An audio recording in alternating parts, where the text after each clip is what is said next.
Kajian pada malam hari ini akan segera kita mulai. Bismillahirrahmanirrahim. Assalamualaikum warahmatullahi wabarakatuh. Alhamdulillahirabbil alamin. Puji syukur kita panjatkan kehadirat Allah Subhanahu wa taala karena atas berkat limpahan rahmatnya lah semata sehingga pada malam hari ini kembali kita melanjutkan rangkaian diskusi Ramadan-nomik yang diselenggarakan oleh Institute of Islamic Economic Studies. Pada malam hari ini kita sudah memasuki seri yang ke-8, yang mana pada malam hari ini membicarakan mengenai potensi industri halal di Indonesia. Salam dan selawat tak lupa kita kirimkan, kita doakan atas junjungan Nabi Muhammad Sallallahu Alaihi Wasallam dan keluarganya, sahabatnya, dan semoga sampai kepada kita yang masih istiqomah menjalankan ajarannya. Teman-teman sekalian, mari kita memulai diskusi kita pada malam hari ini dengan sama-sama membaca basmalah. Bismillahirrahmanirrahim. Sebagaimana tadi kami sampaikan di awal bahwasanya pada malam hari ini kita akan mendiskusikan mengenai potensi industri halal di Indonesia, yang mana akan nanti disampaikan oleh Mbak Yayan Novita, salah seorang akademisi gitu ya, yang concern halal. Tulisan beliau mengangkat mengenai sekali saya lihat tadi di slide yang dipersiapkan. Kita kurang lebih akan mendiskusikan mengenai definisi, kemudian ruang lingkup, kemudian bagaimana perkembangan industri halal, tantangan dan peluang dan tantangan yang akan kita hadapi ke depannya. Tidak perlu berlama-lama lagi, kami persilahkan kepada Mbak Yayan Novita untuk memaparkan materinya pada malam hari ini. Pada beliau akan persilahkan. Makasih Amrullah, bisa saya dibantu untuk share screen tadi materi. Oke, aku buka dulu ya. Suaranya terdengar nggak teman-teman? Terdengar ya Amrullah ya? Dengar Mbak Yayen. Dengar Mbak Yeyen. Oke, Bismillahirrahmanirrahim. Assalamualaikum warahmatullahi wabarakatuh. Waalaikumsalam Alhamdulillah. warahmatullahi wabarakatuh. Alhamdulillah, nahmadu wa nasta'inu wa nastaghfiruhu wa na'udzu billahi min syururi anfusina wa min sayyiati a'malina. May yahdihillahu fala mudilla lahu wa may yudlil fala hadiyalah. Asyhadu an la ilaha illallah wahdahu la syarikalah wa asyhadu anna Muhammadan abduhu wa rasuluh. Amma ba'du. Alhamdulillahirabbil alamin, teman-teman, hari ini kita bisa berkumpul ya. Kita panjatkan puji syukur kehadirat Allah Subhanahu wa taala yang telah melimpahkan kesehatan, kesempatan kepada kita semua meskipun di bulan Ramadan teman-teman mungkin habis selesai sholat tarawih ya, dilanjut tadarus mungkin baru pulang, tapi teman-teman bisa sempatkan waktu malam ini untuk sama-sama kita belajar terkait dengan potensi industri halal di Indonesia sesuai tema pada malam hari ini. Salawat serta salam marilah senantiasa kita haturkan kepada junjungan kita Nabi besar Nabi Agung Muhammad Shallallahu Alaihi Wasallam yang kita nanti syafaatnya di hari akhir kelak. Amin ya Rabbal Alamin. Teman-teman, hari ini saya sangat bahagia sekali karena minggu lalu saya dihubungi oleh salah satu panitia dari ICONS ya, Institute of Islamic Economic Studies dari Najmi yang kebetulan beliau adalah dosen UAD gitu kan ya, yang kemudian membentuk kelompok ini dan bercerita kepada saya bahwa kelompok ini akan nantinya melakukan riset terkait dengan ekonomi Islam. Nah, saya sangat appreciate sekali dan saya sangat merasa terhormat karena bisa mengisi di sini bertemu dengan teman-teman dari UAD. Infonya hari ini yang gabung dari UAD, dari Unima, dan ada teman-teman saya yang dari UIN Salatiga. Nih, FYI, saya alumni dari Universitas Islam Negeri Salatiga. Gitu ya, teman-teman ya. Oke, mungkin langsung saja bisa di next slide.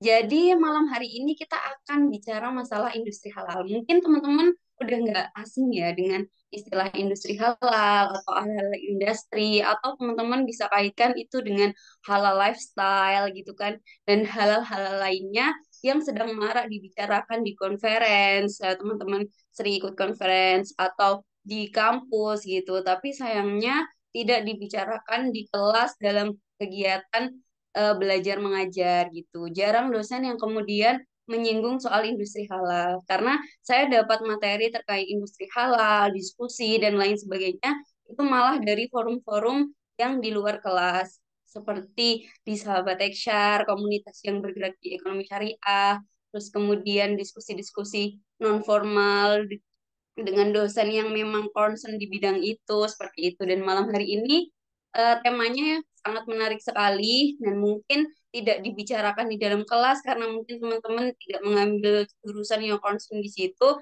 tapi hari ini kita bisa belajar bersama-sama. Nah, teman-teman, karena saya lagi ada di desa gitu kan, yang sinyalnya mungkin nanti agak kurang stabil dan lain sebagainya, dan mempengaruhi nada bicara, terputus, nanti silahkan raise hand aja atau kasih signal untuk bisa memperoleh materi atau diskusi kita, biar tidak ada yang terputus gitu ya. Nah, jadi kita mulai ya, tentang belajar industri halal. Sebelum merujuk kepada nanti kita bicara definisi, terus kemudian ruang lingkup yang tadi disebutkan oleh Amrullah ya selaku moderator malam hari ini, kita akan bicara masalah kenapa sih kita harus belajar industri halal. Nah, ketika kita kaitkan dengan kegiatan kita sehari-hari, teman-teman pasti relate ya dan sadar betul bahwa kita ini ada di Indonesia yang merupakan masyarakat yang dominan beragama Muslim. Nih, jumlah penduduk Indonesia dari data tahun 2023 itu sudah mencapai 240,62 juta jiwa, dan itu setara dengan 86,7% dari total populasi nasional sebesar 277,53 juta jiwa. Wow, lebih dari 50%. Berarti kita kan dominan ya. Dan dalam hidup suatu manusia gitu, tentu mereka akan berusaha untuk mempertahankan kehidupannya. Dengan cara apa? Dengan cara memenuhi kebutuhan dasarnya. Apa sih kalau kita belajar dari SD dan mungkin sampai hari ini gitu ya, teman-teman pasti tahu ya yang namanya kebutuhan primer, sekunder, tersier gitu kan. Dan paling penting adalah bagaimana seorang manusia itu bertahan hidup dan memenuhi kebutuhan primernya. Apa kebutuhan primernya? Pangan, sandang, dan papan, gitu ya kira-kira.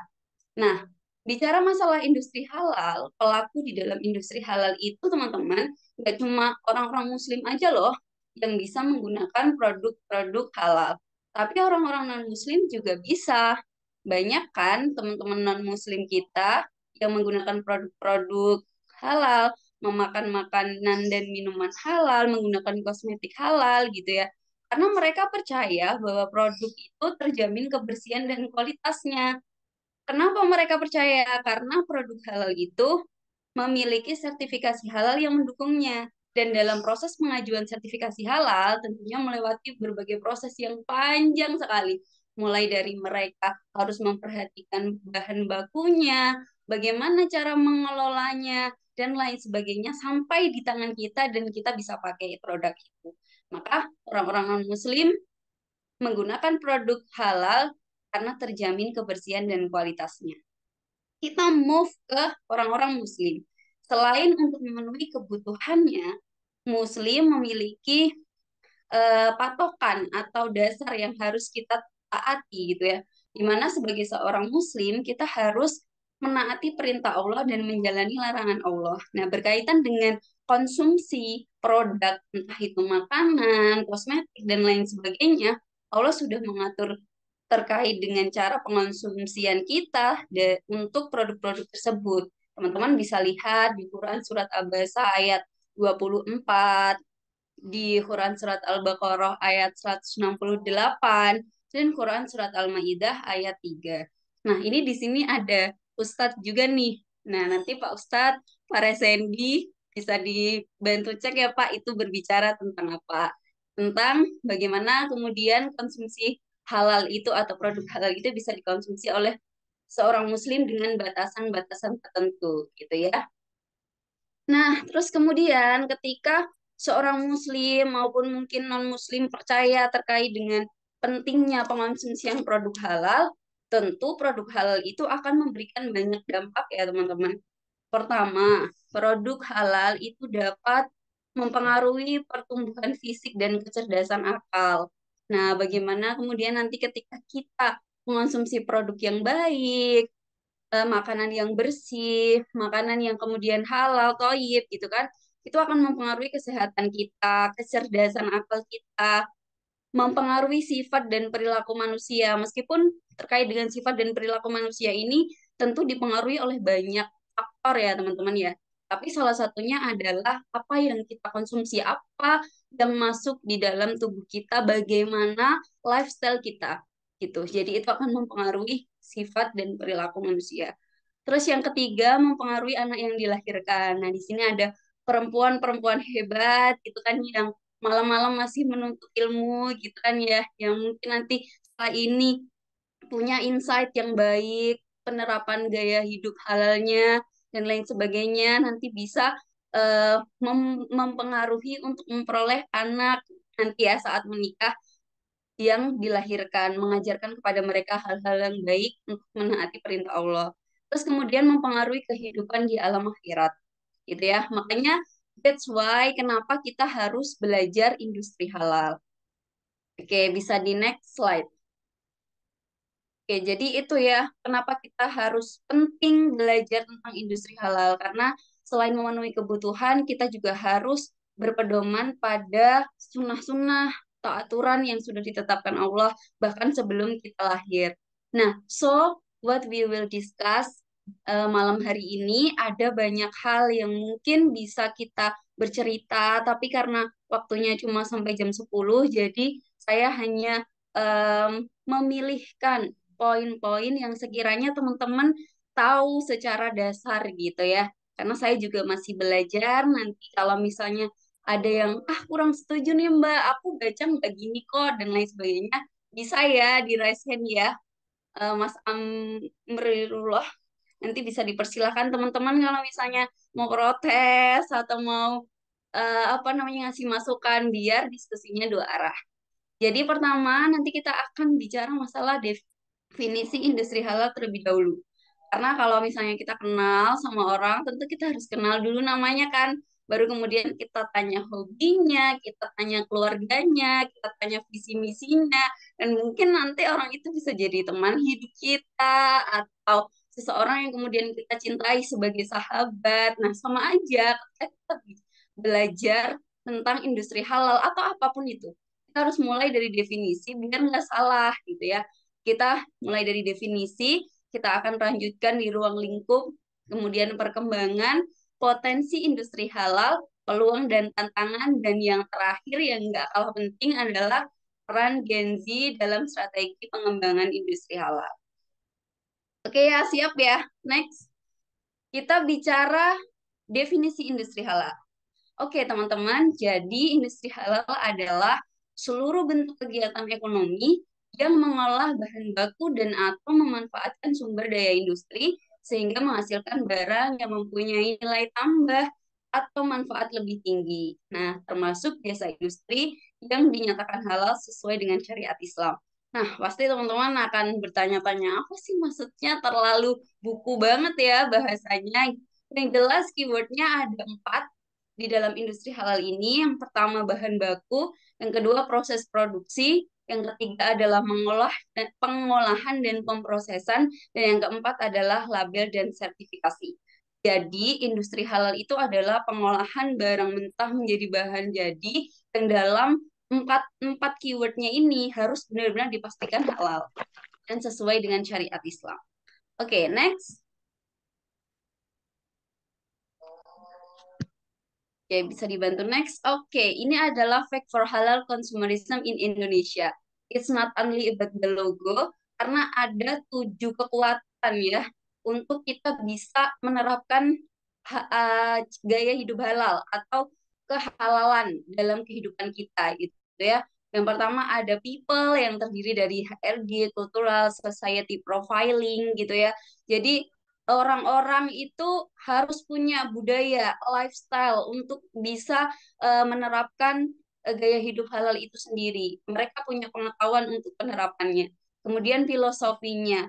Apa sih prinsip dalam kehidupan mereka? Tentu sebagai seorang muslim harus menerapkan nilai-nilai syariah gitu kan ya, yang sudah tercantum dalam Al-Quran. Al-Quran itu lengkap banget loh teman-teman. Kalau teman-teman belajar, kita bisa menyelesaikan semua masalah hidup kita dengan membaca Al-Quran dan terjemahannya, gitu ya. Kemudian proses supply chains, pernah dengar nggak supply chains itu kayak rantai pasok halal gitu ya. Jadi kayak yang tadi aku bilang di awal, dari bahan baku yang benar-benar dari awal banget sampai teman-teman jadi suatu produk itu benar-benar harus halal. Kenapa nggak halal? Ada satu case di mana teman-teman bisa baca satu artikel di Emerald Journal kalau saya tidak salah ya. Jadi ada penelitian di mana ada orang yang meneliti lele, menemukan lele, ternyata itu ada DNA babinya.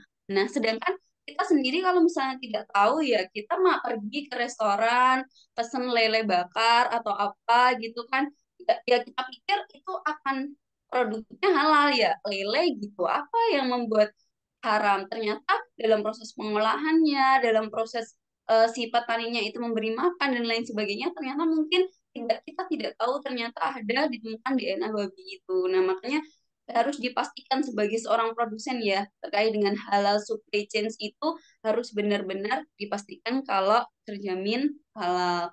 Nah, kemudian ada P, teknologi, digitalization, IT system, dan traceability. Kemudian ada produknya terkait dengan desain, promosi, marketing. Nah, ini terkait dengan desain, promosi, marketing, dan terkait dengan produk.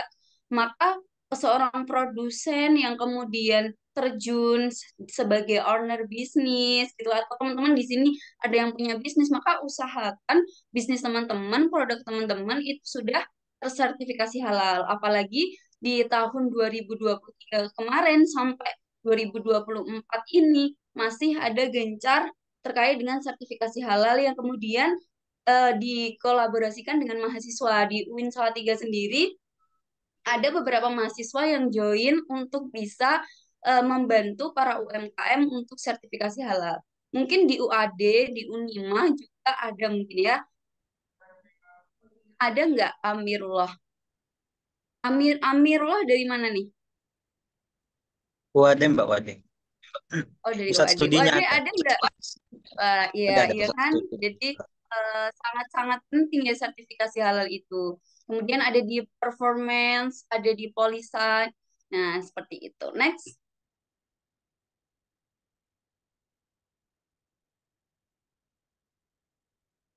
Oke, ini yang aku ceritain tadi ya teman-teman terkait dengan halal supply chains. Jadi halal supply chains tuh bener-bener dari petaninya gitu ya. Misalnya produk baju, misalnya baju kan dari kapas ya atau apa gitu dari ulat gitu kan, ulat apa sutra ya. Nah, seperti itu dari misalnya dari pertanian, produk pertanian gitu kan masuk ke pabrik, terus kemudian dalam pengolahannya, apalagi makanan gitu kan, itu harus dipastikan tidak menggunakan alat pengolahan yang kemudian dicampur. Kan ada satu restoran yang halal dan haram gitu ya, misalnya dia jual daging B2 gitu kan ya, terus dia jual makanan halal juga, tapi ternyata dalam pengolahannya menggunakan alat yang sama. Nah, itu menjadikan produk yang kemudian halal menjadi haram karena proses pengolahannya itu terkontaminasi dengan pengolahan dari produk yang haram. Nah, itu kita harus benar-benar pastiin teman-teman. Kalau misalnya memang kita menerapkan terkait dengan halal supply chain atau halal lifestyle gitu. Jadi mulai dari pabrik dari pertanian, kemudian di pabrik, kemudian diolah sampai kemudian ke retail dan bisa dikonsumsi oleh kita. Itu ya, itu namanya rantai pasok halal atau dalam bahasa asing dinamakan halal supply chains. Oke, bisa di next. Nah, kira-kira hal industri itu seperti itu, teman-teman. Semoga sudah ada gambaran ya. Kemudian kita masuk agak lebih dalam lagi di bidang industri halal. Jadi ketika tadi teman-teman udah belajar ya, industri halal itu pasti yang kepikiran pertama kali makanan minuman halal gitu kan ya. Apalagi kemarin habis viral juga yang lagi boykot beberapa produk gitu kan ya, makanan dan minuman. Nah, tapi teman-teman ternyata industri halal itu enggak hanya tentang makanan dan minuman halal loh. Ternyata ada kosmetik dan produk kecantikan, ada halal farmasi gitu kan, obat-obatan halal, terus kemudian ada keuangan gitu kan ya, finansial yang kalau misalnya syariah berarti ada Bank Syariah Indonesia, teman-teman pakai bank itu enggak atau masih pakai bank konven? Harusnya teman-teman punya keberpihakan ya sebagai mahasiswa ekonomi syariah untuk bisa memakai keuangan atau lembaga keuangan yang syariah. Terus kemudian ada pariwisata halal atau halal tourism, ada fashion atau muslim fashion gitu kan yang sekarang sudah banyak sekali teman-teman menerapkan itu. Sudah banyak sekali model-model yang lucu gitu ya bagi perempuan gitu kan. Dan teman-teman sudah punya itu. Bahkan kalau perempuan setahun bisa punya banyak lebih dari 10 baju ya. Iya nggak perempuan-perempuan yang join. Nah, terus kemudian teman-teman bisa cek nih kehalalan produk karena banyak sekali ya kita temui atau kalau teman-teman baca-baca riset gitu kan banyak sekali UMKM khususnya ya. Kalau misalnya UKM kan pasti sudah tersertifikasi ya. Tapi yang paling kita harus kasih perhatian itu adalah di UMKM. Nah, biasanya mereka karena kekurangan literasi terkait dengan industri halal atau kemudian ekonomi syariah, mereka kayak cantumin aja logo-logo halal tanpa tersertifikasi secara resmi. Nah, kalau kita was-was nih sebagai seorang konsumen, "Ih, ini halal nggak ya? Beneran nggak ya?" Nah, teman-teman bisa cek tuh di halalmui.org gitu yang ada di layar teman-teman. Teman-teman bisa cek dan teman-teman bisa tahu tuh, oh ini sudah sertifikasi halal atau belum. Oke, itu ya terkait dengan ruang lingkupnya. Jadi nggak hanya makanan dan minuman aja, tapi ada banyak hal kalau kita bicara masalah industri halal. Oke, bisa di next.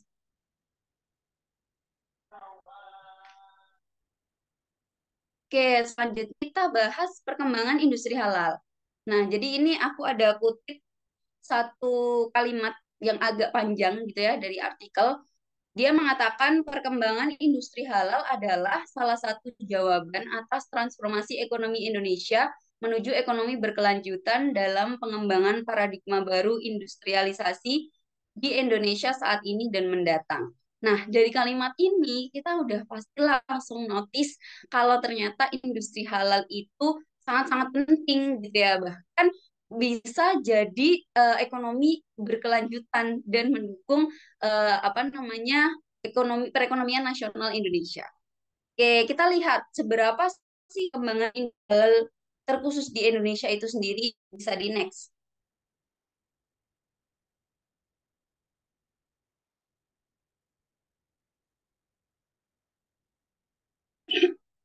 Oke, teman-teman bisa lihat nih. Aku ambil data dari Global Islamic Economy. Di data SGIE report juga ada. Kalau mau download ada di Google banyak sekali hal yang dilaporkan di situ. Tapi ini adalah salah satu data yang disampaikan dari Global Islamic Economy. Ini kita lihat ya dari tahun 2019-2020 terjadi peningkatan ya dari halal food, modest fashion, media recreation, kemudian sampai ke halal kosmetik semuanya meningkat meskipun ada yang secara signifikan, ada yang enggak gitu kan. Dan Indonesia itu ke 15 besar Global Islamic Economic Indicator skornya. Ada di urutan keberapa tuh? Satu, dua, tiga, empat, lima. Ada ke urutan kelima setelah Saudi Arabia, Bahrain, Uni Emirat Arab, dan juga yang pertama ada Malaysia. Gitu ya.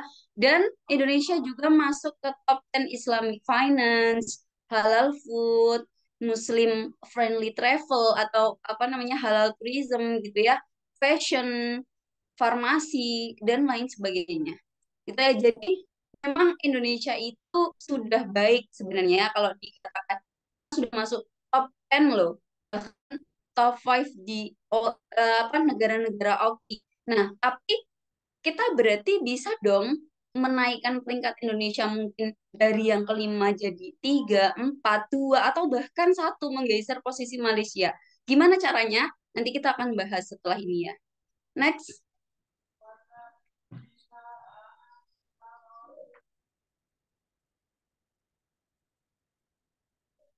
Oke, sebelum bahas gimana caranya biar ke peringkat 4, 3, 2, atau satu di pucuk gitu ya kalau kata orang kalau peringkat satu. Nah, mengutip pernyataan Sri Mulyani Indrawati, Menteri Keuangan Republik Indonesia, ini diambil pernyataan beliau pada saat Annual Islamic Finance Conference tahun 2023 ya. Indonesia industri tumbuh positif di tengah berbagai tantangan global pada 2021. Terdapat 1,9 miliar penduduk muslim di seluruh dunia dengan belanja produk halal sebesar 2 triliun US dollar. Wah, gede banget ya. Belanja ini bertumbuh tinggi hampir 9% dan diperkirakan akan meningkat hingga 4,96 triliun US dollar pada tahun 2030. Nah, berarti dilihat dari pernyataan beliau ini dan prediksi di 2030 mendatang, berarti industri halal ini tetap akan terus meningkat karena didukung dari meningkatnya populasi dari Muslim sendiri di dunia dan juga di Indonesia. Nah, kemudian terkait dengan industri halal ini sendiri, teman-teman, ternyata sudah ada loh produk hukumnya.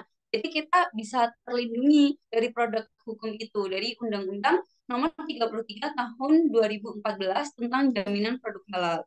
Nah, jadi teman-teman nanti bisa buka apa aja sih yang dibahas di situ, bagaimana produk itu dikatakan halal, apa saja yang bisa dilindungi dari produk-produk halal gitu ya. Dan kenapa Indonesia sangat menggalakkan Iya, iya. sertifikasi halal, meningkatkan Iya, industri bahasa keuangan Arab. syariah gitu kan ya. Itu sesuai dengan MAXIA, teman-teman. Kepanjangannya Master Plan Ekonomi Syariah Indonesia. Apa visinya? Visinya adalah menjadikan Indonesia sebagai pusat produksi produk halal di dunia tahun 2024. Di dunia loh ini teman-teman, bukan hanya di Indonesia. Jadi emang sebesar itu loh potensi Indonesia di bidang industri halal itu sendiri. Oke, bisa di next.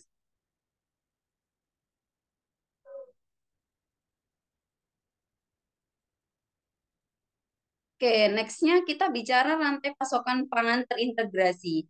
Nah, ini mungkin seringkali para pelaku bisnis atau mungkin pelaku UMKM yang kurang literate dengan industri halal gitu kan, mereka akan mengkotak-kotakan atau membatasi kemampuan mereka. Oh, kalau misalnya harus sesuai halal lifestyle gitu ya, kalau misalnya harus syariah banget nggak bisa karena kita apa namanya pembiayaannya nggak semua bank syariah bisa nerima dan lain sebagainya gitu ya. Padahal banyak kok pilihan-pilihan yang bisa kita lakukan termasuk di rantai pasokan pangan terintegrasi ini. Misalnya di pertanian ada peternak, makanan hewan, di pertanian, di perkebunan, di peternakan ada ternak, unggas dan lain sebagainya, di manufaktur, di produk olahan kayak biskuit, makanan kalengan, kosmetika gitu kan ya. Mereka tuh punya layanan sertifikasi yang bukan sertifikasi halal aja, tapi ada sertifikasi ISO, ada HACCP, ada GHP, ada GMP. Apa sih sertifikasi-sertifikasi itu? Nah, teman-teman nanti bisa cari tuh. Misalnya sertifikasi ISO itu membuktikan bahwa perusahaan memenuhi standar yang ditetapkan dalam manajemen ISO. Tujuannya adalah untuk salah satunya meningkatkan kredibilitas perusahaan, kemudian mengoptimalkan kinerja karyawan, dan lain-lain. Misalnya HACCP itu sertifikasi sistem keamanan pangan. Jadi semuanya itu sudah apa ya disediakan dan sudah ada sekarang gitu ya. Jadi teman-teman bisa ajukan itu. Misalnya GHP itu singkatan dari Good Handling Practice. itu juga cara penanganan pasca panen gitu. Jadi ada banyak sertifikasi yang berkaitan dengan nanti bidang-bidangnya sendiri. Kalau misalnya di makanan dan minuman ya tentu sertifikasi halal mumi gitu ya. Dan kemudian di pembiayaan ketika teman-teman jadi owner bisnis atau pebisnis yang bergerak di bidang A, B, C, D dan seterusnya gitu ya. Teman-teman bisa ajukan di perbankan syariah. Bank syariah juga bukan hanya bank syariah Indonesia aja kan, ada BTN Syariah dan lain sebagainya gitu kan, BCA Syariah, dan ada modal Ventura atau bahkan bisa didapat pembiayaannya dari dana hibah. Nah, terus kemudian di promosi dan pemasaran, pemerintah sudah menyediakan yang namanya kawasan industri halal. Teman-teman bisa cek di KNEKS datanya di Indonesia itu sudah ada 4 kawasan industri halal itu ya di mana kawasan industri halal itu mengawasi bagaimana kemudian rantai pasok itu sudah memastikan benar-benar halal gitu di industrinya sehingga produk yang dihasilkan itu memang terjamin kehalalannya gitu. Mungkin bisa di industri atau di pariwisata dan lain-lain. Gitu. Semoga teman-teman nggak ngantuk ya. Terus kita lanjutkan. Ada di logistik itu ada cold chain facilities. Tadi pas aku buat materi ini jadi dapat ilmu baru juga. Cold chain facilities apa ya? Oh, ternyata itu adalah sebuah fasilitas kayak freezer gitu. Kalau misalnya dikirim keluar dan lain sebagainya gitu ya. Terus kemudian ada kargo, kontainer, transportasi darat. Jadi secara distribusi aman kok. Dan kemudian di branding dan promosi, ada promosi lokal dan internasional. Terus kalau misalnya kaget, hah kok internasional juga? Kirain kalau misalnya produk halal cuma dikonsumsi masyarakat Indonesia aja. Enggak teman-teman ya, karena tadi di Meksi sempat disinggung kalau ternyata tujuan dari Meksi sendiri adalah untuk menjadikan Indonesia sebagai pusat produksi produk halal sedunia. Jadi tentu pasti ada kegiatan ekspor di sana. Makanya branding dan promosinya tentu lokal dan juga internasional gitu. Jadi kita harus bangga sebagai warga Indonesia ternyata produk halal kita itu sudah diekspor ke luar negeri dan digunakan oleh mereka gitu ya. Jadi nggak susah kok kita terapin industri halal dengan rantai pasokan pangan terintegrasi ini dan kita bisa jaga bersama-sama kalau produk itu memang benar-benar halal gitu ya. Oke, next. Nah, ini lanjutannya ya, teman-teman, sistem pengembangan industri halal yang terintegrasi. Jadi banyak sekali elemen yang berperan, ada agen pemerintah dan kementerian, pengusaha, perbankan, tadi ya sebagai eh, apa namanya pemasok pembiayaan atau pemodal gitu ya. Dan ada pusat referensi halal gitu. Nah, dari sistem pengembangan industri halal yang terintegrasi ini nih sama dari makanan dan hewan halal masuk ke pemasok, lalu kemudian diberikan ke pabrik, kemudian diolah, mungkin nanti produknya bisa jadi susu, daging, dan lain sebagainya karena di situ gambar sapi dan kerbau ya. Kalau misalnya kapas ya nanti akan jadi baju dan lain sebagainya. Kemudian masuk ke distribusi, nanti kalau misalnya memang produknya pakai cold facilities, berarti masuk ke cold room maintenance, dan kemudian nanti dipak bisa dikirim ke eksporter untuk dikirim ke luar negeri atau dikonsumsi oleh produk lokal. Nah, terkait dengan sertifikasi dan quality control, di situ ada MUI, Majelis Ulama Indonesia, yang mungkin teman-teman kalau mengurus sertifikasi halal akan berhubungan dengan MUI gitu ya.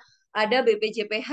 Apa teman-teman? BPJPH, Badan Penyelenggara Jaminan Produk Halal gitu ya, yang sama aja nanti akan berhubungan dengan sertifikasi halal juga. Atau kementerian terkait biasanya mungkin Kementerian Perdagangan, Kementerian Perindustrian, atau kementerian lain-lain. Mungkin nanti kalau hubungannya dengan ekspor ya Kementerian Keuangan dan lain sebagainya gitu ya. Kemudian ada BPOM, Badan Pengawas Obat dan Makanan, dan yang terakhir ada BSN, Badan Standarisasi Nasional. Nah, itu. Ada banyak istilah ekonomi.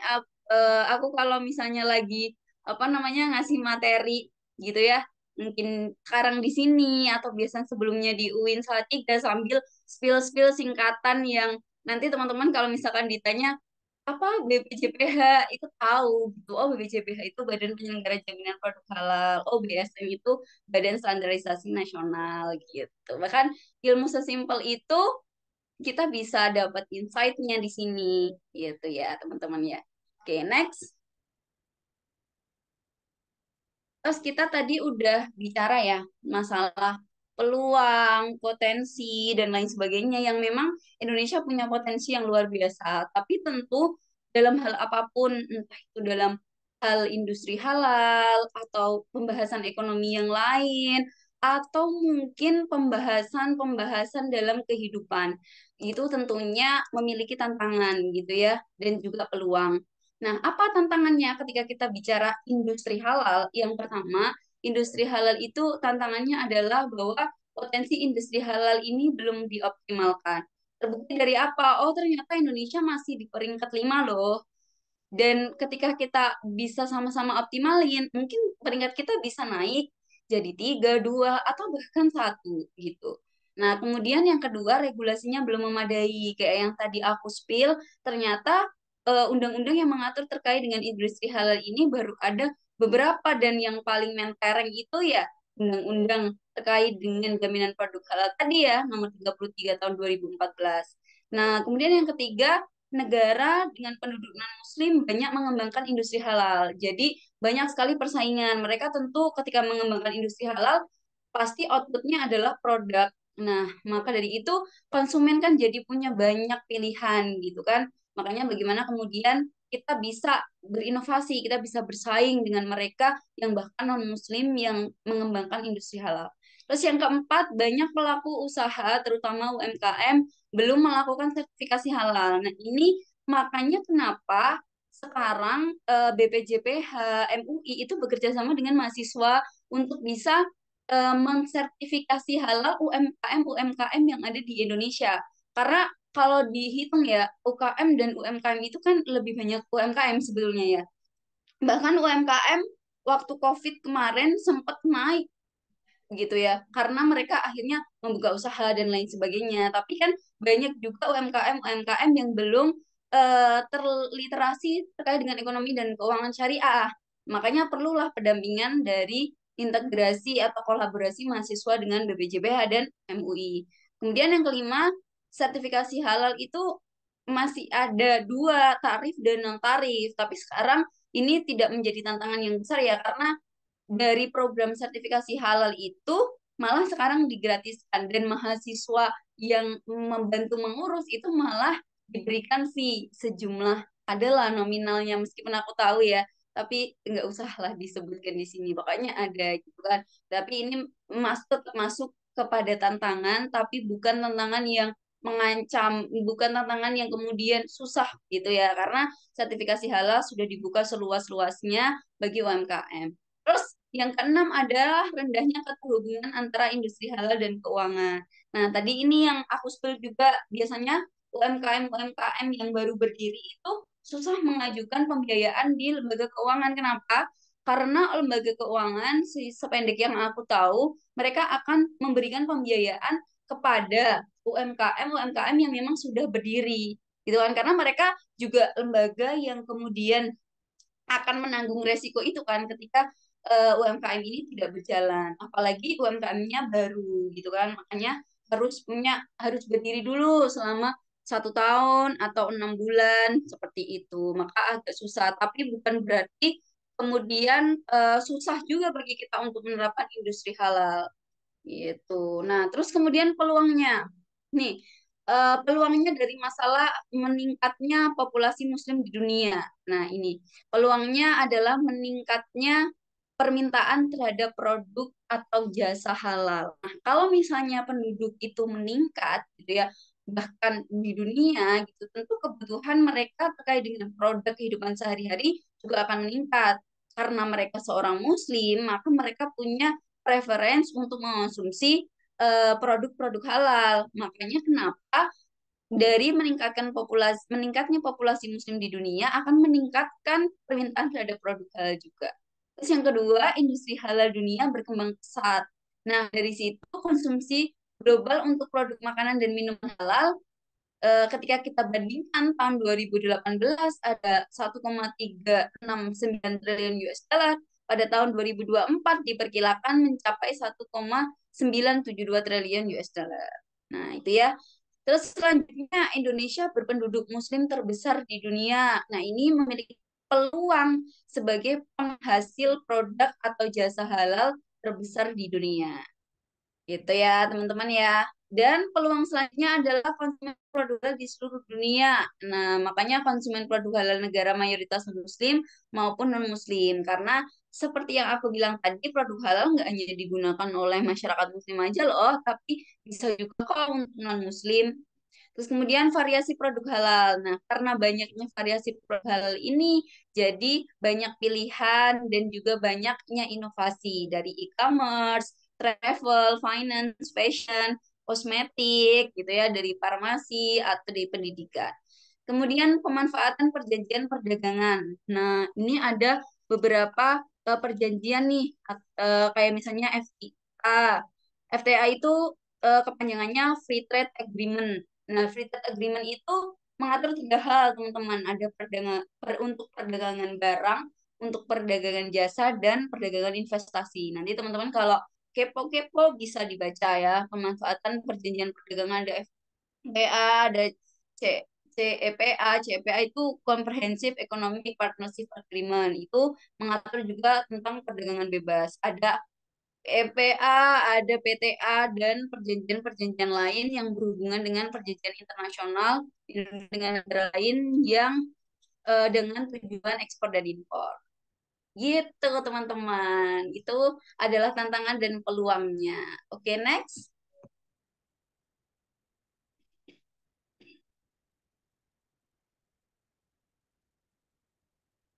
Oke, nextnya adalah kerangka Master Plan Industri Halal Indonesia. Nah, kalau teman-teman baca Master Plan Industri Halal, gitu ya, di Meksi 2000, ini yang terbaru ada 2019 sampai 2024. Nah, itu teman-teman bisa baca. Nah, ada bangunan seperti ini yang menjelaskan bahwa Indonesia itu akan jadi sebagai pusat industri halal dunia. Nah, kebaca nggak tuh teman-teman kalau di Zoom? Nah, itu ada beberapa strategi ya yang bisa digunakan. Bahkan industri halal juga dibagi jadi industri halal inti dan juga industri halal berkembang. Nah, dari bangunan yang tulisannya kecil-kecil itu, mungkin yang teman-teman nggak bisa baca, intinya adalah kita bicara masalah strategi utama pengembangan industri halal yang gambar lingkaran di belahnya. Jadi industri halal itu akan bisa berkembang melalui beberapa strategi. Nah, kita plotkan tuh dari industri halal inti itu ada makanan dan minuman halal dan juga farmasi dan kosmetik halal. Kemudian industri halal berkembang itu ada fashion, ada pariwisata dan ekonomi kreatif syariah. Nah, gimana caranya agar industri halal ini tetap berkembang? Yang pertama, meningkatkan produktivitas dan daya saing. Nah, seperti yang tadi kita belajar juga ya, bahwa di Indonesia itu akan bersaing dengan bahkan oleh negara yang non-Muslim yang menerapkan industri halal. Maka kita perlu dong meningkatkan produktivitas dan daya saing kita. Melalui apa? Melalui peningkatan inovasi, menciptakan produk baru yang tentu harus sesuai dengan nilai-nilai Islam dan syariat Islam. Terus yang kedua, penerapan serta penguatan kebijakan dan regulasi. Nah, tadi kan sempat disinggung ya, kalau ternyata undang-undang yang mengatur terkait dengan produk halal itu baru satu. Gimana kalau misalnya nanti ketika sudah menjadi sesuai dengan tujuannya pusat industri halal dunia, tentu masalahnya akan semakin kompleks gitu ya. Jadi perlu apa namanya produk hukum untuk melindungi kita akan kebijakan berupa kebijakan dan regulasi yang nanti akan mengatur setelah produk hukum itu jadi anak dari atau pengembangan dari produk hukum itu sendiri. Kemudian yang ketiga, penguatan keuangan dan infrastruktur. Nah, ini perlu juga karena industri halal itu kan bukan perkara kemudian hanya produksi-produksi jadi produknya dan lain sebagainya gitu ya, tapi juga terkait dengan distribusi, bagaimana kemudian produk itu diproduksi dan akhirnya sampai kepada kita itu kan menggunakan infrastruktur yang mumpuni juga. Maka perlu adanya penguatan keuangan dan infrastruktur. Terus for the last, penguatan halal brand dan awareness. Nah, ini penting banget ya, teman-teman ya, halal brand dan awareness, kepedulian kita terhadap halal. Kemudian kepedulian kita terhadap pentingnya kita harus bergaya hidup halal gitu kan. Karena ada orang yang udahlah yang penting apa namanya tidak menyakiti kita, tidak merugikan kita kayak gitu kan. Tapi kita nggak tahu di kedepannya itu akan seperti apa, dan itu memang sudah kita harusnya taati sebagai seorang muslim gitu. Jadi kita harus belajar gitu ya. Makanya kenapa ada istilah belajar tuh sampai akhir hayat gitu, karena setiap masalah yang kita temui dalam kehidupan kita ya kita harus belajar, meskipun misalnya seorang itu sudah kuliah sampai S3 sampai dia profesor, ya dia tetap harus belajar karena banyak masalah yang mungkin berbeda atau dia tidak temui pada saat dia belajar di kampus dan lain sebagainya. Gitu ya teman-teman ya. Jadi ada 4 strateginya itu bisa kita lakukan untuk meningkatkan peringkat industri halal Indonesia dari yang kelima dan bisa ke peringkat-peringkat atas, bahkan bisa menyaingi Malaysia. Kalau misalnya kita bisa kerjasama dengan baik gitu. Oke, bisa di next. Oke, ini adalah strategi perkembangan industri halal. Jabaran dari apa tadi ya? Apa sih yang bisa kita lakukan gitu kan? Menyusun standar dan regulasi halal yang kredibel. Tadi yang saya sebutkan, yang membuat produk hukum dan turunan kebijakannya. Kemudian peningkatan kualitas dan keamanan produk halal. Pengembangan infrastruktur dan teknologi, pemberdayaan UMKM dan UKM. Nah, ini penting juga. Sekarang banyak banget pelatihan terkait dengan digitalisasi, pelatihan bagaimana membangun bisnis yang baik, menyelesaikan permasalahan-permasalahannya gitu kan. Dan itu perlu ditambah gimana caranya seorang atau owner bisnis itu bisa peduli dengan kehalalannya, jaminan halalnya agar konsumen itu bisa percaya. Kemudian ada pengembangan wisata halal. Nah, ini sedang digarap juga. Kemarin aku ada bantu penulisan disertasi salah satu dosen yang sekarang lagi S3, beliau membahas terkait dengan pengembangan wisata halal. Ini menarik sekali, ternyata dari wisata halal itu bisa di breakdown, kita bisa ngasih rekomendasi kebijakan. Oh, ternyata banyak sekali pas di apa namanya dicari satu-satu gitu ya. Ternyata di Indonesia tuh banyak hotel, banyak restoran, banyak apa namanya wisata, tapi ternyata belum menerapkan halal tourism gitu kan, sehingga para wisatawannya kalau misalnya berkunjung gitu kan kurang nyaman gitu kan, sehingga sekarang lagi digarap halal industri dan diteliti oleh beberapa akademisi terkait dengan itu. Terakhir, yang paling penting juga kolaborasi dengan negara lain. Karena tadi ya tujuannya, sehingga perlu adanya izin toh, berarti kalau misalnya kita harus ekspor dan lain sebagainya, maka itu perlu digarap dengan perjanjian-perjanjian yang tadi disebutkan.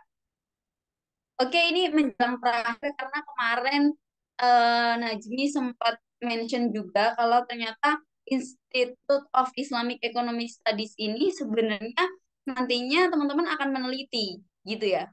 Jadi materi-materi yang kemarin mungkin dibahas ya terkait dengan kapitalisme, sosialisme, kemudian aku baca industri dan manusia. Terus baru kemarin disampaikan sama Fahmi terkait dengan wakaf produktif. Nah, harapannya itu bukan kemudian teman-teman dapat, terus kemudian teman-teman setelah ini lupa atau besok habis sahur lupa gitu kan. Tapi teman-teman habis ini diharapkan untuk menggali lagi, teman-teman bisa cari, oh aku mau riset tentang industri halal atau yang kemarin disampaikan Fahmi terkait dengan wakaf produktif dan lain sebagainya. Ini bisa di next. Aku mau kasih contoh teman-teman ya, di next slide ini adalah beberapa artikel yang udah aku tulis dan hubungannya terkait dengan industri halal. Ada beberapa, aku ambil contoh 4 itu terkait dengan Indonesian Marketplace. Ini terbit di Sinta 3 kalau nggak salah. Iya, Sinta 3 kayaknya 2022 atau 2023 gitu. Nah, di penelitian itu aku menggunakan respondennya itu masyarakat Muslim gitu. Terus kemudian marketnya pakai Shopee. Jadi bagaimana sih perilaku masyarakat Muslim menggunakan Shopee gitu kan? Kemudian apakah mempengaruhi repurchase intention mereka? dan itu dilaksanakan respondennya itu yang mengisi dari Z generation, kayak kita-kita gitu kan, masih Z generation. Terus kemudian ada penelitianku tentang kepuasan sebagai mediasi pengaruh service quality dan customer intimacy terhadap loyalitas nasabah. Nah, ini lebih ke keuangan syariah di industri halal di sektor keuangan syariah. Dulu penelitiannya di Bank Muamalat gitu ya. Jadi ada banyak sekali teman-teman kalau misalkan mau cari riset terkait dengan industri halal itu sangat banyak ya, sangat banyak dan terbuka luas sampai hari ini isu terkait dengan industri halal itu masih apa ya masih hangat dibicarakan. Jadi kalau teman-teman nulis terkait dengan industri halal dan mau disubmit di jurnal, menurut aku itu peluang untuk diterimanya gede selama teman-teman punya ide yang berbeda atau pengembangan dari penelitian-penelitian sebelumnya. Nah, baru-baru ini ada halal awareness dan halal certification. Itu udah lama ini penelitiannya, tapi halal certification sekarang kan sudah banyak ya penelitiannya dan untuk mencari gapnya sepertinya agak susah juga karena emang hasilnya udah banyak yang positif gitu kan. Dan terakhir ada peran moderasi, ini artikel dari pengembangan tesis aku kemarin terkait dengan penggunaan kosmetik Wardah. Nah, oke teman-teman bisa di next. Nanti teman-teman habis ini bisa nyari-nyari terkait dengan industri halal. Oh mungkin tadi ketika aku bahas terkait dengan halal supply chain, oh teman-teman penasaran nih halal supply chain ya. Oh ya udah teman-teman mau penelitian tentang halal supply chain atau traceability atau apa yang berkaitan dengan industri halal karena ada banyak sektornya tadi.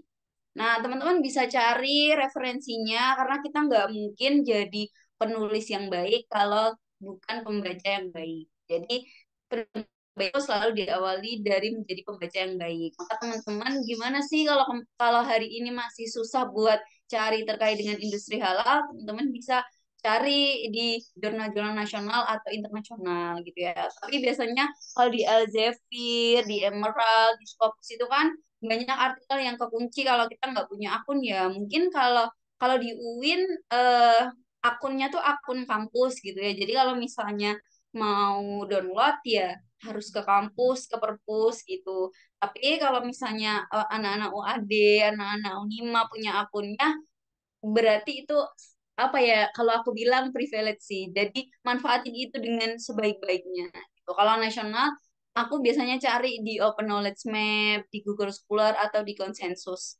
Nah, itu teman-teman bisa cari sebagai penelitian terdahulu teman-teman dan nantinya bisa tahu apa sih topik di industri halal yang menarik dan bisa aku angkat sehingga jadi penelitian yang bisa diterima di jurnal nasional atau bahkan di internasional gitu. Oke, next. Ini slide telah terakhir. Jadi mau menyimpulkan tadi takutnya teman-teman ada yang ditinggal ke kamar mandi atau teman-teman ada tamu gitu atau sambil chatan sama ayang gitu kan. Bercanda ya. Jadi kesimpulannya adalah satu, potensi pasar produk-produk halal yang sangat besar baik di tingkat pasar global maupun domestik, gitu ya. Yang kedua, produk halal sudah menjadi tren dunia karena tidak hanya diasosiasikan sebagai bagian ajaran agama, teman-teman, gitu ya, tetapi sudah menjadi gaya hidup. Jadi nggak cuma Muslim toh yang bisa konsumsi produk halal, tapi non Muslim juga. Yang ketiga, sektor yang dikembangkan dalam produksi produk halal ini begitu luas sehingga dapat menjadi motor penggerak pertumbuhan ekonomi. Yang keempat, perkembangan industri halal ini harus dilakukan secara terintegrasi, mulai dari pemasok sampai dengan konsumen dengan berbagai sarana pendukung. Dan yang terakhir, Indonesia menjadi potensi yang sangat besar dalam pengembangan industri halal. Jadi harapan aku teman-teman bisa explore lagi, teman-teman bisa gali lagi informasi sebanyak-banyak terkait dengan industri halal karena memang lagi digarap, lagi menjadi isu hangat dan lagi diangkat di beberapa konferensi dunia akademik juga. Itu mungkin itu saja Amrullah bisa dilanjut sesi selanjutnya. Terima kasih teman-teman.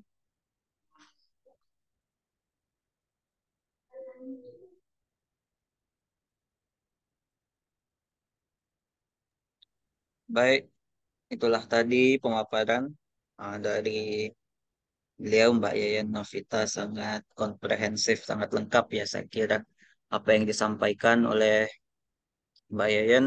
Nah, selanjutnya kita akan memasuki sesi diskusi. Kami persilahkan kepada kawan-kawan di eh, room meeting ini yang ingin menanyakan sesuatu atau mengungkapkan sesuatu, boleh boleh bertanya atau mengungkapkan pendapat. Kami persilahkan. Boleh langsung menanya di kolom chat. Oh, udah ada. Atau langsung raise hand untuk kemudian berbicara secara langsung. Kita mulai dari pertanyaan di kolom komentar ya, Mbak Yayan mungkin bisa melihatnya juga. Di situ ada Sofi. Mohon maaf, saya kurang tahu ini cewek apa cowok, Mbak atau Mbak. Mungkin sepertinya Mbak ya, Mbak Sofi. Indonesia sebagai negara Muslim harusnya pelabelan produk halal itu tidak begitu urgen. Sebaliknya, bahwa pelabelan produk haram itu jauh lebih penting. Seperti yang tadi disampaikan Mbak Yen bahwa ditemukan gen babi pada lele. Sedangkan as we know, lele itu halal katanya. Nah, seperti itu. Bagaimana pandangan atau komentar Mbak Oke, Yen terhadap statement dari Sofi? oke, oke. Jadi intinya adalah Sofi lebih setuju kalau udahlah nggak usah ada pelabelan produk halal gitu kan. Yang haram-haram aja gitu ya, yang dilabel-label haram gitu kan. Nggak perlu haram karena halal nanti banyak banget gitu ya.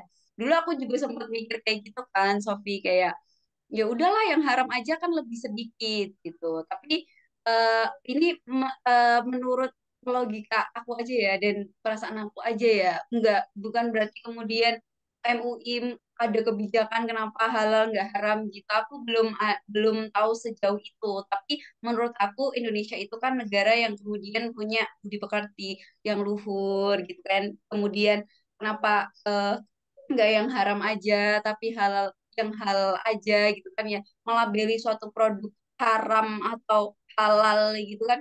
Haram itu kayak lebih kasar gitu kan ya, dan beberapa kayak misalnya kita contoh lah rokok gitu kan ya. Rokok itu kan ada yang punya pendapat halal, ada yang punya pendapat haram gitu ya. Terus kemudian MUI memutuskan oh ini haram aja. Nah, terus gimana tentang pendapat mereka yang halal atau haram gitu ya. Tapi kalau halal kan sudah pasti, seperti misalnya daging babi itu kan sudah diatur dalam Al-Quran. Oh ini haram, oh berarti yang berkaitan dengan daging babi itu ya udah haram aja. Tapi untuk rokok dan lain sebagainya itu mau dilabeli apa? Nah, makanya kenapa yang udah pasti halal aja yang dilabeli. Terus terkait dengan kasus lele tadi, pastikan dan itu jadi masukan juga untuk MUI karena setelah kemarin aku mengurus sertifikasi halal produkku, jadi aku ada bisnis kecil di rumah gitu ya yang udah berjalan dari tahun 2020 gitu ya, dan baru aku urus sertifikasi halal karena emang baru tahu yang apa gratis itu dan lain sebagainya. Ternyata yang dicantumkan itu adalah perkara eh, bahan-bahannya, berapa luas lahannya, dan lain sebagainya.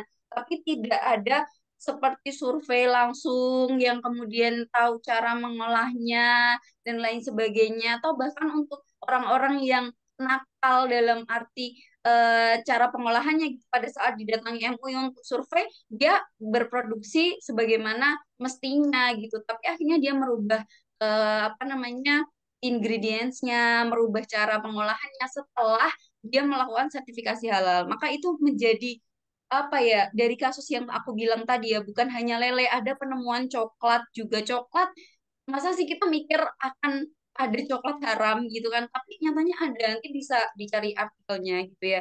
Nah, itu adalah masukan untuk MUI untuk bisa ketika diberikan sertifikasi halal itu akan diberikan apa namanya monef gitu ya, monitoring evaluasi dari berapa bulan setelah pemberian itu dimonef lagi sehingga mereka tidak ada kecurangan terkait dengan itu. Nah, kita juga harus benar-benar memastikan sebagai seorang muslim melihat hal seperti itu gitu kan ya. Barangkali yang halal aja mereka bisa nakal loh untuk bisa berubah, apalagi yang nggak tersertifikasi. Makanya kita harus perlu hati-hati untuk sebagai seorang muslim menerapkan lifestyle kita makan di tempat apa restoran dan lain sebagainya yang belum tersertifikasi itu perlu di apa perlu hati-hati dan perlu dicari tahu terkait dengan halal supply chains-nya. Jadi aku sepakat dengan sistem yang ada di Indonesia, Sofi, untuk tetap melabeli halal ya, bukan haram dengan alasan tadi yang sudah aku sebutkan. Dan aku berharap teman-teman di sini lebih aware lagi terkait dengan halal supply chains dan tidak menganggap enteng dan gampang terkait dengan sertifikasi halal karena semua itu akan berhubungan dengan dampak-dampak yang tadi aku sebutkan. Gitu. Semoga menjawab ya. Oke, makasih banyak Mbak Yen. Kalau saya boleh nambah dikit ya, sedikit yang saya pahami terkait masalah pelabelan halal ini. Menurut saya sepakat ya dengan Mbak Yen bahwa eh, mesti tetap ada sistem pelabelan untuk sebagai tanda bahwa produk tersebut sudah dijamin gitu, sudah dijamin kehalalannya oleh otoritas yang bertugas. Kenapa? Karena eh, sedikit banyak yang saya ketahui bahwa sesuatu yang sebetulnya kita anggap halal itu sebetulnya ya bisa jadi dia tiba-tiba menjadi haram atau sesuatu yang hukum asalnya ya kita katakan hukum asal lah ya hukum asalnya itu halal akan tetapi karena dalam proses pengelolaannya mungkin dari hulu ke hilir itu terkontaminasi sesuatu yang haram atau najis atau yang membuatnya bisa berubah menjadi haram gitu ya. Nah, itu bisa menjadikan itu tadi sesuatu yang kita sudah rasa itu halal ternyata dia haram. Misalnya apa? Misalnya ya kayak ya bakso inilah, bakso daging sapi lah ya. Walaupun sudah mencantumkan, oh ini bakso daging sapi. Akan tetapi ketika proses pengolahan bahan daging sapinya itu tidak sesuai dengan syariat Islam, daging sapi bakso itu tadi yang awalnya halal, dia bisa tiba-tiba jadi haram. Misalnya disembelih tidak dengan mengucapkan bismillah. Kemudian dia di apa disembelih di tempat pemotongan yang tidak bersertifikat halal misalnya sehingga dia terkontaminasi oleh daging-daging yang tidak halal atau bahkan ketika digiling itu sebelum misalnya daging baksonya ini mau digiling sebelumnya itu alatnya itu sudah menggiling daging yang tidak halal misalnya bekas menggiling daging yang tidak halal sehingga gabung tuh terkontaminasi jadinya apa namanya daging daging halalnya itu.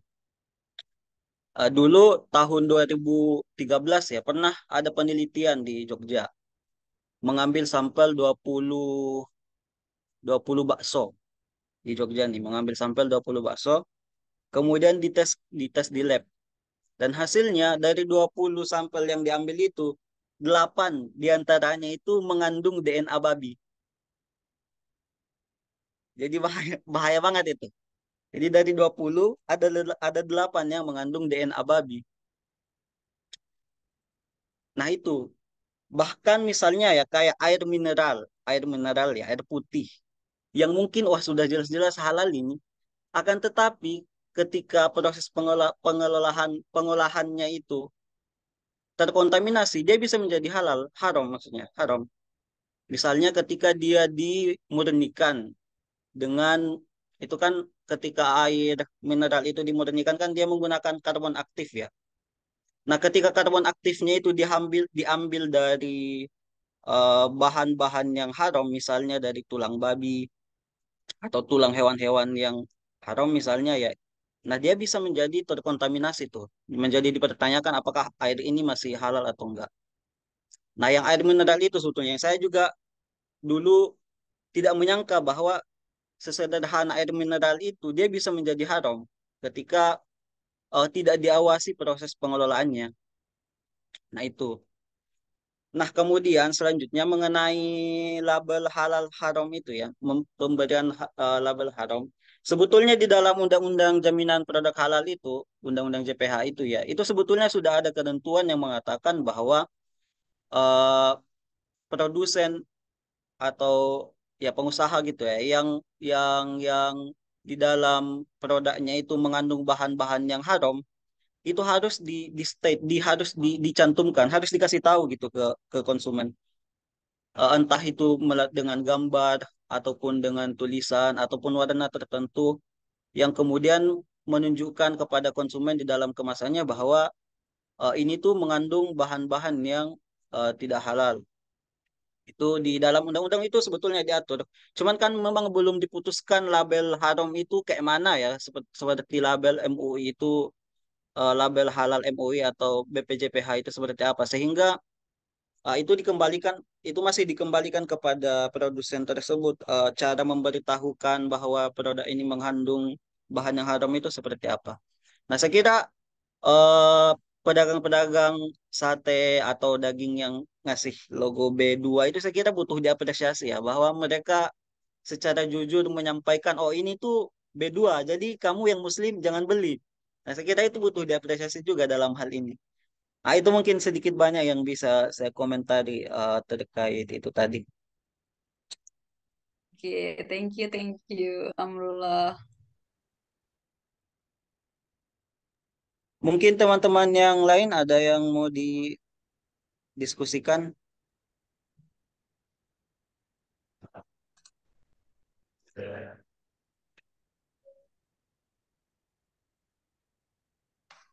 Boleh langsung membuka apa mengaktifkan mic-nya dan berbicara kalau ada yang ditanyakan. Ada Sepia Hartiningsih. Silahkan Mbak Sepia atau Ibu ini, Sepia Hartiningsih. Boleh langsung berbicara. Ya, Assalamualaikum warahmatullahi wabarakatuh. Eh, Waalaikumsalam. Waalaikumsalam warahmatullahi wabarakatuh. ya, mungkin pertanyaan yang akan saya sampaikan ini keluar dari konteks industri halal yang tadi dijelaskan sama Mbak Yeyen secara global dan luas gitu ya. Ini lebih ke halal halal lifestyle yang di lingkup kecil seperti itu. Sekarang kan banyak ya mahasiswa-mahasiswa yang mungkin memilih usaha part-time terutama juga untuk lulusan S1 gitu yang membuka jasa joki tugas. Nah, menurut Mbak Yeyen sendiri, eh, pandangan terkait jasa joki tugas itu yang ditawarkan di pasar saat ini tuh jika ditinjau dari kehalalannya itu bagaimana, Mbak? Mungkin itu yang bisa saya. Mungkin itu, Mbak. Bisa di. Terima Oke, kasih. makasih banyak. Langsung Amrullah saja Mbak ketawa Yen. aku jadi. Amrullah juga ada teman-temannya yang kayak gitu ya, yang joki tugas ya. Kalau di UAD gimana? Aku tahu konteksnya Sepia. Sepia ini kan aku tahu kenapa alasannya Sepia nanya ini dan Amrullah Sepia itu adalah adik aku, adik di UIN Salatiga ya, dari UIN Salatiga gitu ya. Ya teman-teman tahu gitu kenalan gitu ya Sepia ini mahasiswa berprestasi juga nih. Nah, bagus juga pertanyaannya. Ini aku baru diskusi sama beberapa orang terkait dengan ini tapi eh gimana ya ngomongnya belum belum menemukan titik yang kemudian kita sepakat gitu ya terkait dengan diskusi aku. Ini bisa ditinjau dari banyak sudut pandang Sevia. Jo- Joki tugas itu ada banyak faktor. Mungkin aku tidak mau mengatakan orang yang kemudian menjoki tugas itu adalah pekerjaan yang ini salah nih, enggak benar nih dan lain sebagainya, ini enggak halal dan lain sebagainya gitu kan. Karena aku belum menemukan apa ya sesuatu yang bisa dijadikan pedoman kayak misalnya daging babi haram gitu kan kalau joki tugas itu kan.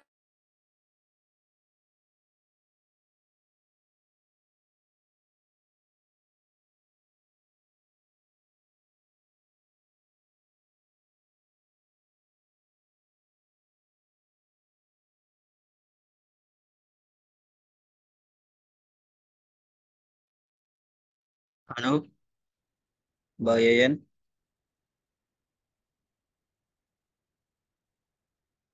Halo?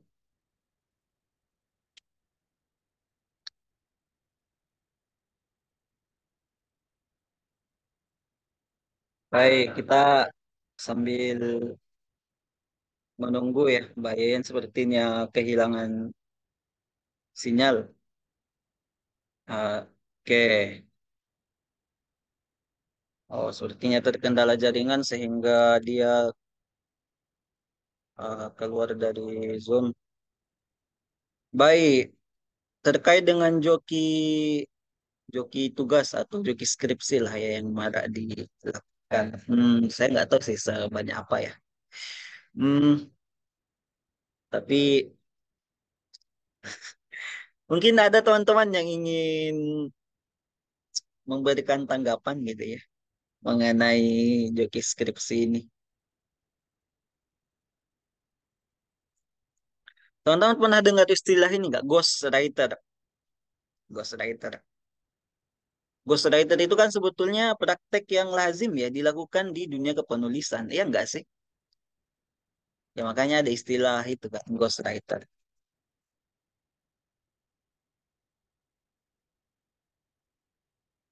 Nah, ghostwriter itu boleh nggak?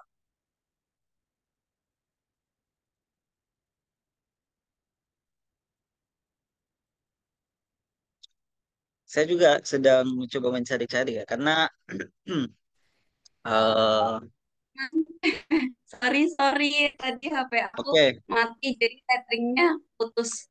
Udah bisa masuk suaranya? oke udah masuk Mbak. Oke, Oke aku mungkin bisa lanjutin dilanjut ya, Mbak tadi. Sepia. Ya oke Iya, oke oke. saya masih di sini kan. Ya, jadi ada dua sudut pandang. Sudut pandang yang nggak ngebolehin menurut aku ya, karena kita memfasilitasi mereka untuk males ngerjain tugasnya. Ada kita kalau dengan bayar, semuanya akan selesai. Jadi mereka akhirnya menggampangkan, termasuk dengan skripsi mereka dan lain sebagainya gitu kan. Mereka nggak belajar, akhirnya mereka ketahuan ngejoki dan lain sebagainya gitu kan. Terus kemudian dari sudut pandang baiknya, nggak semua orang yang ngejoki itu adalah mereka yang malas. Mungkin karena mereka sudah hampir di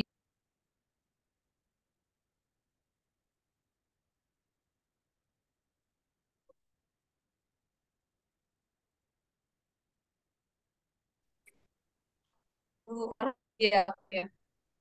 Oke, mungkin karena mereka yang joki itu yang menjoki tugas kita, maksudnya kita serahkan tugas kita kepada orang yang menjoki itu adalah mereka yang sibuk dengan keluarganya. Karena dengan mengerjakan tugas itu, keluarganya jadi terbengkalai, keluarganya jadi tidak terurus, pekerjaannya jadi kacau dan lain sebagainya gitu. Maka boleh bagi kita untuk membaca gitu ya.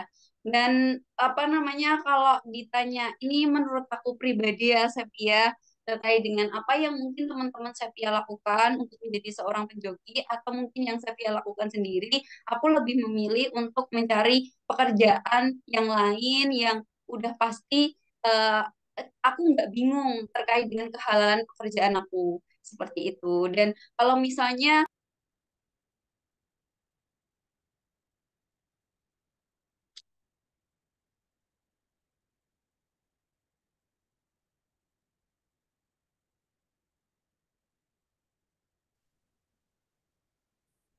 teman-teman, saya di sini kok agak kurang bagus ya. Tadi teman-teman dengarnya sampai mana ya? Kalau ada apa pilihan yang lain, mending yang Nah, lain. oke. Jadi kalau menurut aku pribadi, ini menurut aku dan apa yang aku lakukan ya, Sepia ya, di kehidupan aku pribadi, aku lebih memilih untuk cari tugas yang lain yang aku nggak akan bertanya-tanya ini tugasku baik nggak ya, bener nggak sih apa yang aku lakuin gitu. Aku lebih nyaman untuk mengerjakan sesuatu yang aku yakin kalau itu adalah bukan hal yang salah gitu. Tapi kalau misalnya Sepia atau teman-teman Sepia merasa yang dilakukan itu benar gitu atau ini adalah membantu dan kemudian secara tarif tidak mematok gitu kan seperti yang sampai dosen-dosen lakukan gitu kan. Mbak Yayan minta tolong untuk editin daftar isi. Oke, ulang lagi ya. Nah, intinya itu tadi berarti jawabannya dari Mbak Yayen ya. Kalau ada opsi yang lain, mending ambil opsi yang lain. Kalau ada ya. Oke, ini insya Allah udah Oke. nggak macet lagi. Oke, aku udah ganti device. Oke, teman-teman, jadi aku biasanya diminta dosen-dosen untuk ngeditin daftar isi atau apapun itu, aku niatnya adalah untuk membantu. Bahkan kalau misalnya dosennya bilang, ini ada untuk Mbak apalah entah itu wujudnya uang atau entah wujudnya barang atau mungkin aku jadi ditarik jadi salah satu penulis di artikel beliau. Nah, itu ada tujuanku adalah menolong mereka gitu. Jadi kalau misalnya memang niatnya adalah membantu, nggak usah pasang tarif lah. Misalnya daftar isi, ah aku butuh banget nih Sepia bantuannya atau Yen tolong ini, ya udah aku bantu gitu. Kayak nothing tulus aja gitu terkait dengan hal itu. Dapat via alhamdulillah, enggak ya ya udah gitu. Aku lebih nyaman kayak gitu. Tapi aku tidak memaksakan, aku hanya memberikan point of view aja kepada Sepia kalau aku lebih nyaman melakukan suatu hal yang memang aku benar-benar yakin dan aku tidak bertanya-tanya apakah kegiatan ini tuh benar apa salah. Gitu, Sevia. Semoga menjawab ya dan mohon maaf sekali kendala teknisnya banyak banget. Eh, Amrupa atau ya, ya. teman-teman. Oh, ini kan Resendi mau anu Ya, ya komen saya pre. mau mencoba berbicara ya mengenai tentang job Oke, siap. dalam tinjauan ekonomi Islam. Kan dalam ekonomi Islam kan sudah jelas bahwasanya kita tuh harus berperilaku secara jujur ya dalam ekonomi Islam itu. Nah, misalnya Iya, kita lihat dari joki ini kan merupakan tindakan yang nggak jujur kan. Ini kan bukan membantu, ini ini menjoki tugas kan. Nah, kalau dalam istihad Islam itu, ya joki tetap hukumnya haram karena dia berperilaku tidak jujur. Karena dalam surah Al-Maidah itu jelas bahwasanya ta'awanu 'alal birri wa taqwa wa la ta'awanu 'alal itsmi udwan. Menolong dalam hal kebaikan dan jangan menolong dalam hal kejelekan. Jadi intinya dalam Islam itu istihad sekarang itu menyebut bahwasanya joki itu ya tetap haram hukumnya dengan oke. dari lain misalkan niat membantu bukan joki namanya ya membantu joki yang joki gitu loh. Iya, Nah gitu. oke. Oke, gitu ya. Jadi mungkin lebih ke niatnya membantu aja ya. Iya, Gimana ya? kalau Membantu kalau orang niatnya yang kita membantu ya kenal. membantu. Kalau niatnya joki ya Hmm, joki karena ya, sesuatu kan ya. berawal dari niat. Misalkan niatnya kita nih, Mbak Ian aku minta tolong dong, aku editin daftar isi gitu loh. Nah misalkan dari aku kita, Mbak Ian aku mau joki tugas, itu kan beda niatnya. Ada dua arah antara niatnya mau Ya, joki, ya benar sih, niatnya mau benar-benar. membantu. Nah misalkan niatnya joki ya kita tetap dihukumi haram. Kenapa? Karena kita tidak bersifat jujur. Karena dalam ekonomi Islam kita harus bersifat jujur gitu loh Mbak dan teman-teman yang lainnya. Ini pendapat saya yang apa saya dapatkan dari berbagai ilmu yang saya dapatkan dari guru-guru saya gitu. Ya, terus gimana kalau misalnya case-nya jadi gini? Ini ada nih sepupu kita yang dia itu bener-bener udah nggak mampu banget, tapi keluarganya tuh berharap dia lulus gitu. Akhirnya kan kita kerjain tuh, tapi niat kita membantu, tapi kita kerjain. Nah, itu berarti nggak apa-apa ya, Resendi Kalau ya, menurut Resendi. itu kan kayak gini, itu kan dalam ilmu apa sih namanya ilmu usul fikih kan misalkan kita dalam keadaan darurat kan kita boleh boleh membantu. Misal kita nggak ada cara lain, misalkan nih dia tuh udah mentok pola nih, dia nggak bisa ngerjain ini, kita boleh membantu dengan karena dia pengen meluluskan dia. Karena dalam ilmu fikih itu ada kan, ada kaidahnya. Misalkan dalam hal darurat kita boleh membantunya. Misalkan kita babi kan hukumnya haram. Nah, dalam keadaan di hutan nih, nggak ada makan lain, ya udah itu nggak apa-apa makan babi aja. Yes, sepakat. Aku sepakat sama Resendi. Gitu, Sepi ya. Jadi tergantung niatnya kita. Dan sesuatu itu bisa jadi halal juga, haram haram jadi halal, halal jadi haram gitu ya. Ya. Tergantung dengan sikon-sikon yang kita hadapi pada saat itu. Jadi aku lebih menyarankan sesuai dengan prinsip aku tadi ya. Jadi tetap ada on the track. Kita harus sebagai seorang muslim yang baik, kita harus naatin perintah Allah. Kalau misalnya mau bantu ya niatnya bantu aja, nating tulus aja gitu, nggak usah pasang tarif atau dengan istilah joki-joki tugas. Gitu. Thank you ya Resendi udah kasih point of view menurut Resendi keren keren. Ya mungkin aku kembaliin ke Amrullah. Oke, terima kasih banyak Mas Sendi dan Mbak Ye tadi sudah menjawab ya pertanyaan dari ya saya kira sudah lengkap ya jawabannya. Saya berani berkomentari. Eh, Baiklah, selanjutnya saya kira cukup ya untuk pertanyaan yang masalah joki tugas atau skripsi tadi itu.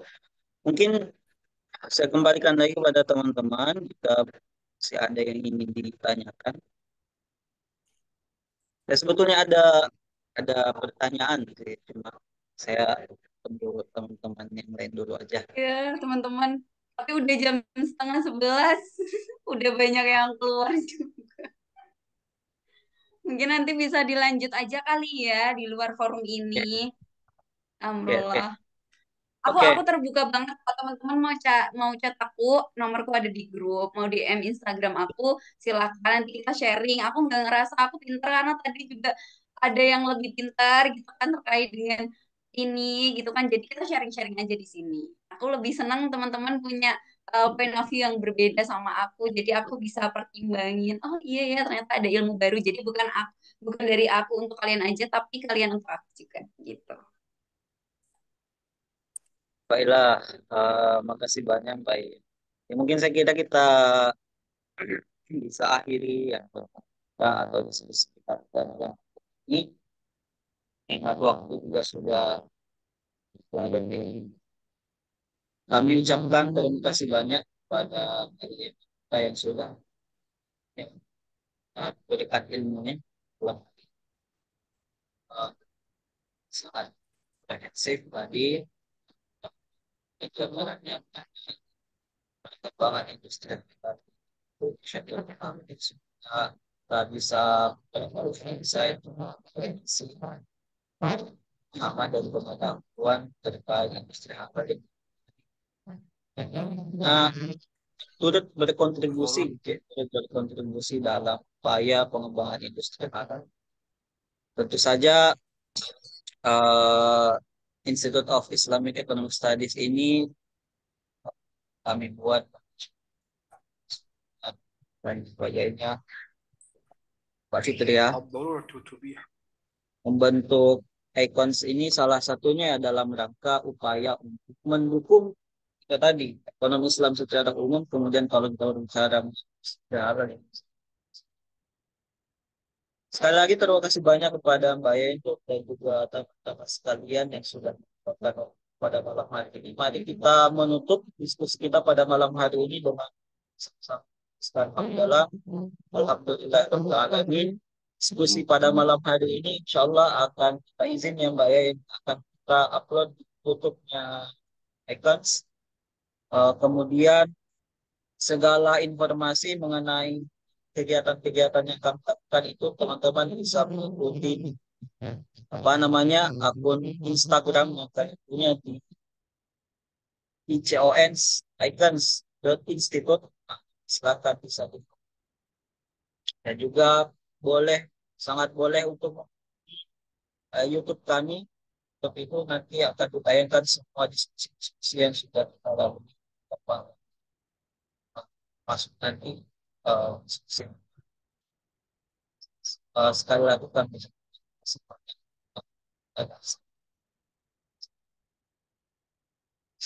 Assalamualaikum warahmatullahi wabarakatuh. Waalaikumsalam warahmatullahi wabarakatuh. Terima kasih yang Terima kasih Terima kasih banyak. teman-teman semuanya ya. Semoga lancar puasanya. Selamat istirahat. Assalamualaikum. Waalaikumsalam.